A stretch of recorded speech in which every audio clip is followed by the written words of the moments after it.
Si vous disposez d'un site internet ou encore d'un blog et que vous voulez partager des éléments SkyDrive dessus, cela sera tout à fait possible.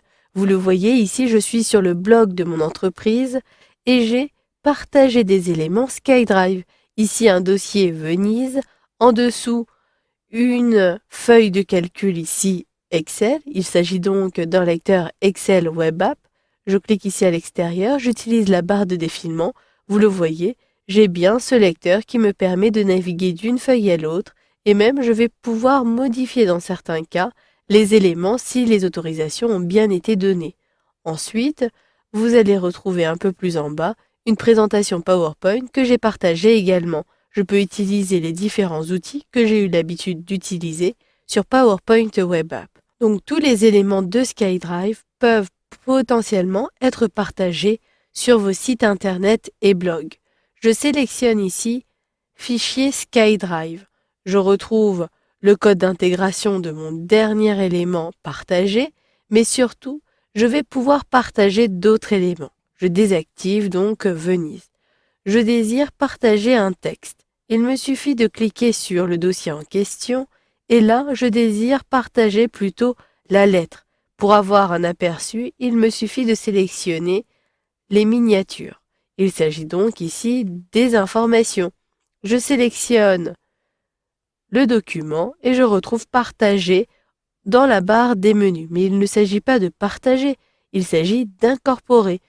L'incorporation me permettra de générer un code HTML qui sera lisible sur l'administration de mon site internet ou blog. Je clique donc ici sur Générer.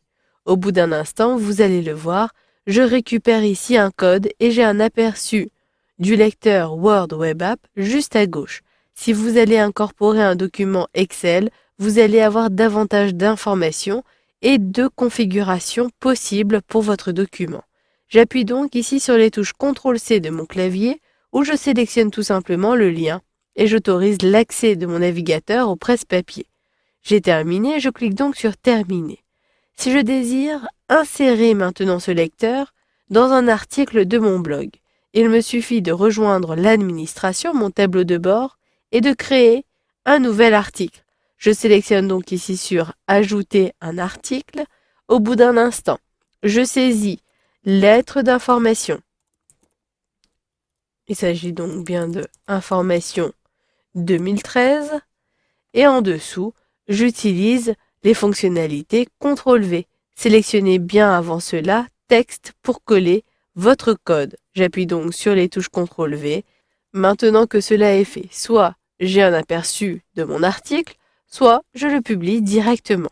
C'est ce que je choisis et au bout d'un instant, vous le verrez, je vais avoir ici un aperçu de mon blog avec la lettre d'information diffusée. Cela peut prendre un peu de temps avant de voir le contenu de la lettre d'information. J'utilise la barre de défilement pour consulter les différents paragraphes du catalogue et de l'offre robotique. Une fois que j'ai terminé, je peux revenir ici sur SkyDrive et je peux ainsi de suite partager les différents éléments.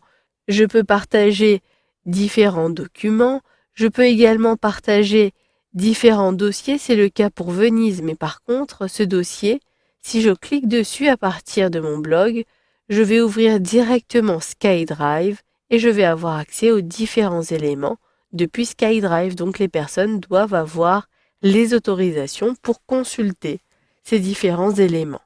Je clique à cet endroit-ci et vous avez donc vu dans ce module de formation comment publier un document en ligne en utilisant Incorporer disponible depuis la barre des menus ou du clic droit.